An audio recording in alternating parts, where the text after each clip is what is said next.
Alright, hey everybody, thank you so much for coming back, for clicking on that second video. You know I like to cut these chapters into 2 videos, and this felt like the best time to do it.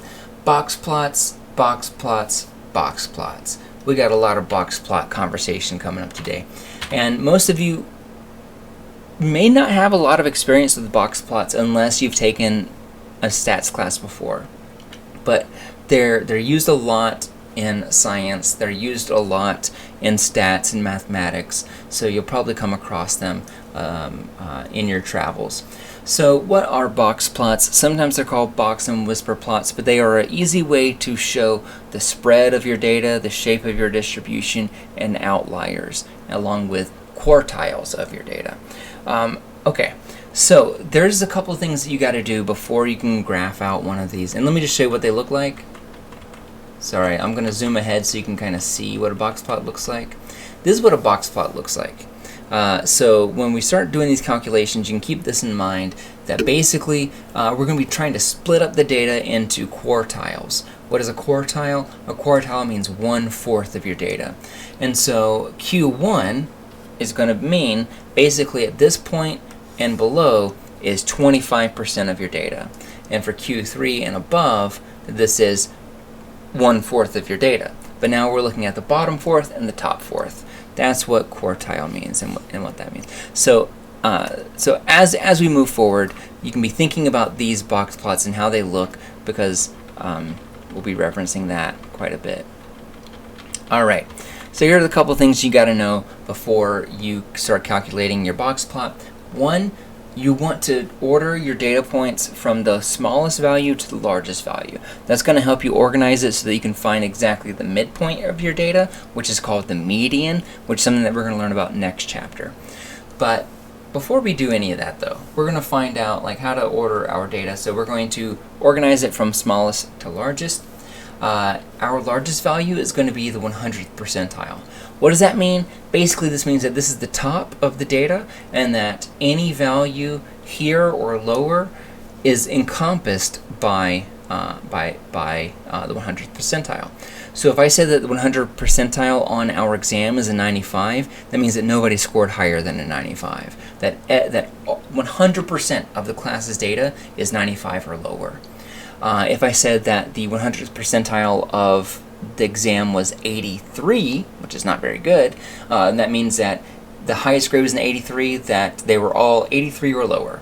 That 100% of the data was 83 or lower. So that's what we mean by that.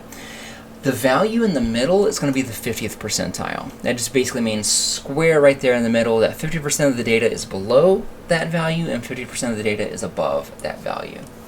So that's the median. And then, as I mentioned, the 25th and 75th percentile come after that. In most cases, to be honest with you, it's going to be easiest to just throw this into JASP or any other kind of statistics software to calculate this for you, but there are a couple of ways to do that by hand if we so wanted. So let's look at this example here. So we have this example that's going to be looking at our first exam score, and we got a 22, a 34, 68, 75, 79, 79, 81, 83, 84, 87, 90, 92, 96, 99. So if those are the scores, one of the things that I would do, because I'm the instructor, is I would be interested in like looking at, okay, how does this look? How does this distribution look? It's hard to know because I got some 90s, some 80s, some 70s, 160 something, and then a 20 something and a 30 something. So what does this look like? So the 25th and 75th percentile are going to be the number representing basically the bottom quarter and the top quarter of our data. Now there is an equation that you can use so that if you wanted to, you could basically say like, okay, 75 is, where is 75 in relation to the rest of the class's data? So if you ever ask your instructor, like, hey, I made an 83, is that good? One way to answer that question of is that good is by comparing it to the other numbers here, right? We know that that number is probably pretty good because it seems like it's in the top half, but if we want to know for sure, then here's how we can plug those numbers in, and this is where we're going to do some calculations. So I'm going to give you an equation in just a moment, and here are the 3 values to take note of. x in this equation is going to be the number of data values counting from the bottom of the data, so from the very bottom here, up to the data point, but not including that data value. So again, if I were saying 83, then x would be 1, 2, 3, 4, 5, 6, 7. So x in this case would be 7. Alright, y is going to be the number of data values equal to that data value for which I want to find the percentile. So if I had 83, there are no other 83s, so I would say that y is going to be equal to 1, and then n is going to be equal to the total number of data in your data set. And that is probably a little bit familiar, right? Because this capital N, we talked about last chapter in chapter 1, where we said that if you want to talk about how many numbers of data you have, you represent that with n, the number n, or the letter n, excuse me. So here I have 1, 2, 3, 4, 5, 6, 7, 8, 9, 10, 11, 12, 13, 14. So now n is going to be 14. And there we go. We have all the data that we need to start crunching some numbers. So if I wanted to know, what percentile is 83, I would calculate that here, where I would basically say 7 plus 0.5 multiplied by 1, let me put all these in parentheses, divided by n, which is 14, multiplied by 100. That gives us the percentile. So this is kind of, and I hope that you can see this on the on your screen here. This is what you'd have, where you have, I haven't crunched this one before, so let's see what happens. That basically this is going to give me 7 plus 1.5, and some of you are going to realize this semester that I calculate these kind of slowly because I like to do every single step. And the reason why is because I was not very good at learning it whenever people would make assumptions about what I was keeping track of. And so I like to do things step by step, just so if you're like me, you know exactly where these numbers are coming from. Alright, and so now I have 8.5 divided by 14, which gives me, this is where we're going to get like kind of a weird number here, 0.60, so 0.607. That's what I get for that. And I'm going to multiply that by 100. That's going to give me 60.7. So, if somebody asked, what percentile was their grade, you could say they were in the 60th percentile, which means they are above average, right? Or they were above the median, they were above the halfway point. Alright, so if we were to imagine, and now what we can do is we can try to find our 5-number summary here by using this method. And that's something that, again, we'll be doing more of throughout the semester. So, if you don't have the hang of it yet, that's totally okay. So if I wanted to find the percentile for 79, where do these numbers come from? Okay, this one is a little bit of a trickier example, because the 5, remember that x is 5, and that comes from how many numbers are below 79. So 1, 2, 3, 4, 5. So if I want to try to find 79, then I'm going to be doing these 5 right here. Now you may notice that I'm including this 79 right here because we have 2 of them. So we basically want to include all but that very last one. So that's going to be 5. That's going to be our x. Our y, you may remember, is how many instances of that number do you have? We have 2 79s, so I'm plugging that in. And again, the n does not change because it's the same data. So we have 14 there. And so if I crunch the numbers then I would say that a 79 is in the 42nd percentile, 42.8, which means that it's actually below the halfway point, which is not super great, right? And if I was trying to find the 25th percentile, then I need to look a little bit further down the list, right? That I know that I need to go down a little bit in order to find it, because I just crunched it for this one, and that's a 42.8. If you wanted to, you could probably work out some algebra where you, it gets a little bit messy though, where you could set all of this equal to, let's say, Q. And if I know that Q is going to be 25th percentile, then I don't know what number it is, so I'm solving for X now.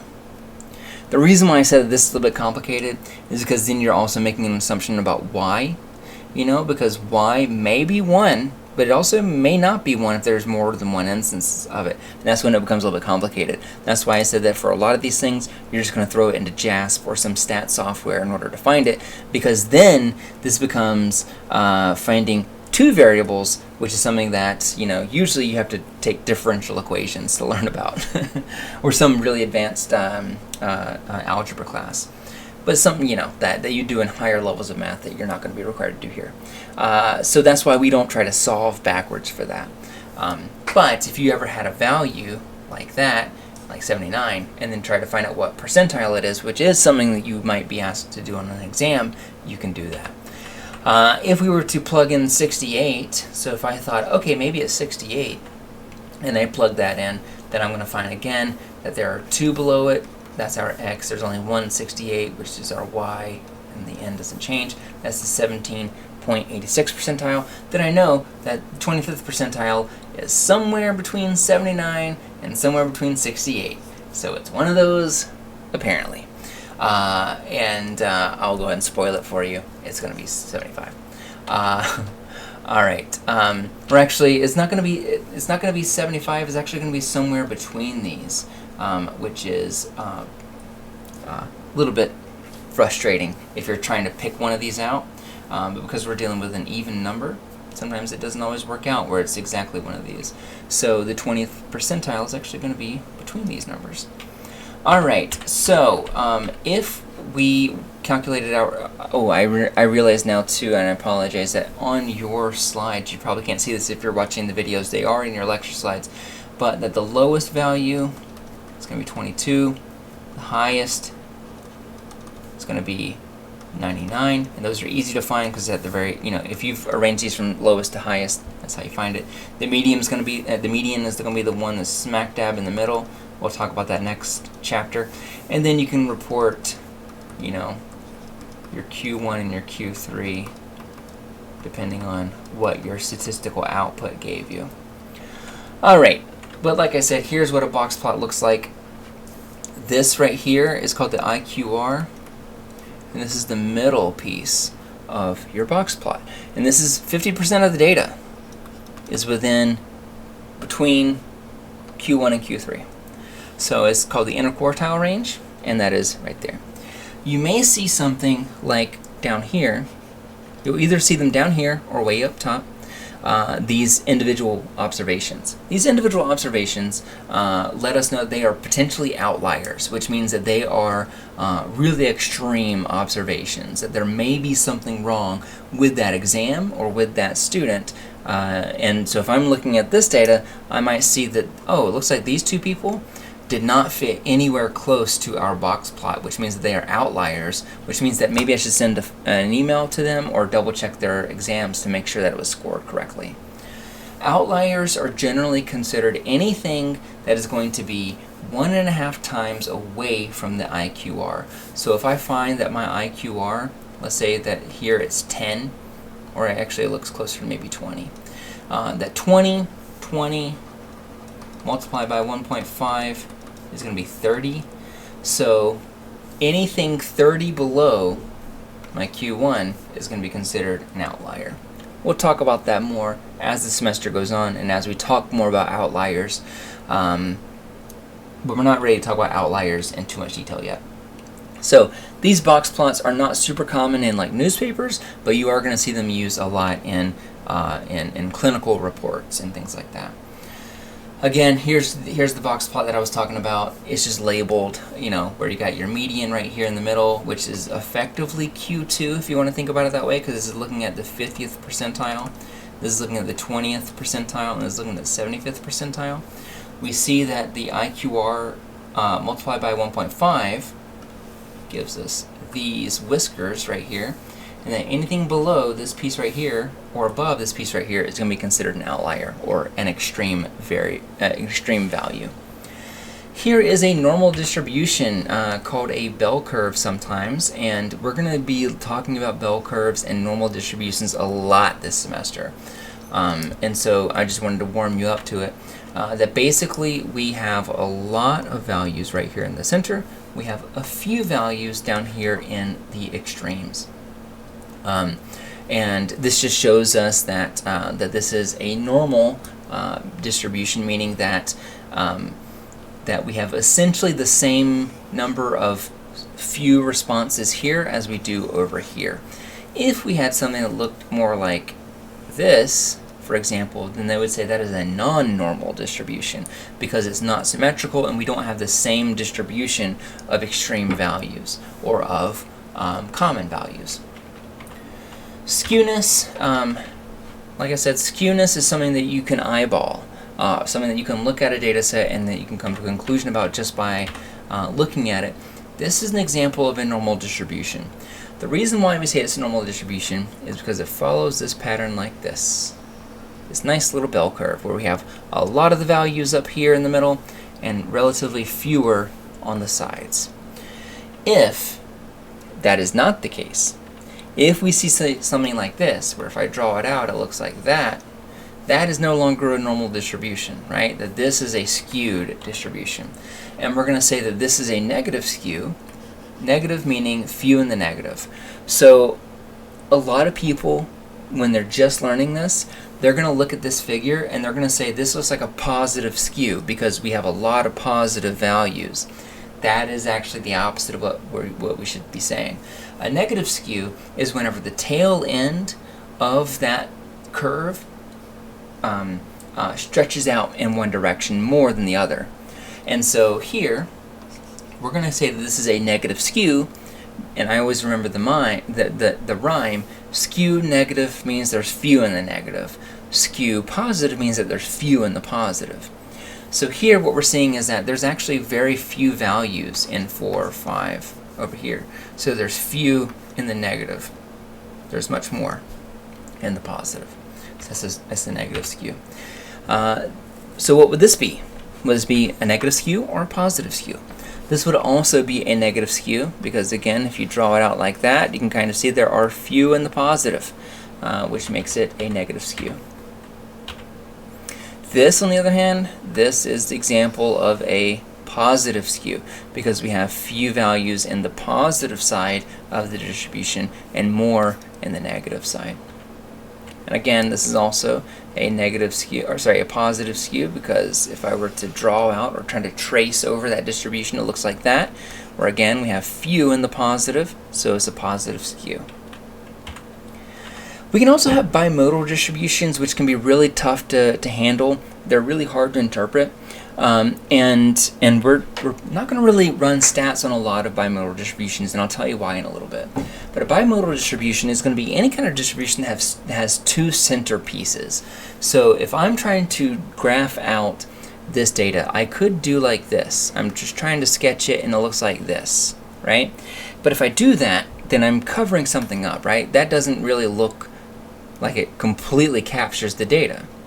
That the data, on the other hand, look a little bit more like this, right? Where now, we have a lot over here and a lot over here, which usually means that we have two center points, which means that we actually might have two separate populations that this data is coming from. What does that mean? Basically, if I had and I do see this in some of my exams actually, where if I have like this is 30 and this is 100, and this is exam scores, and over here I have 70 and over here I have 80 or something like that. Don't pay too much attention to the scale, but because it's not not totally accurate. But I might have a lot of people who make 70s and a lot of people who make 80s, but not really many people in between. Not many people making lower than that or higher than that. And not many people making between 70 and 80, but a lot of people making right on the money 70 or 80. So what does that mean? Basically what that means, or one way to interpret this, the reason why I said it may come from two separate populations, is because what we may be looking at now is a population of people who studied and a population of people who did not study. And so if I'm trying to come up with an average or with variance or standard deviation or these other things that talk about the spread of the data, it might be a little bit tricky because we may be actually talking about two separate populations of people taking the exam. Another example here might be starting salaries, or we might say, for example, that down here, you know, we have, like, let's say 30,000 a year, and over here we have 60,000 a year. I actually don't know the numbers off the top of my head, but you know, your first career, you know, what is your starting pay? Those that went to college may have something that looks more like this. Those that do not go to college may have something that looks more like that. All right, here's just a fun one that I found online as I was trying to find this, and this is a pie chart, supposedly, but it's actually like a picture of a pyramid, right? Because this portion of the data are the sunny side of the pyramid. I think it's funny. I can't hear you laughing, but I'm sure you're laughing quietly to yourself. Here's another cool pie chart of a literal pie. And that's all that I have for you. So next chapter is going to be much more dedicated to calculations. So if you haven't really been calculating things so far and you're itching for that, don't worry, it's coming up soon when we talk about chapter 3, central tendency. And then from there, we're going to be doing calculations a lot. So bring your smartphones or bring your calculators so that you can kind of keep up with those things. If you have any questions though, feel free to let me know. You know where to find me. I'll talk to you later.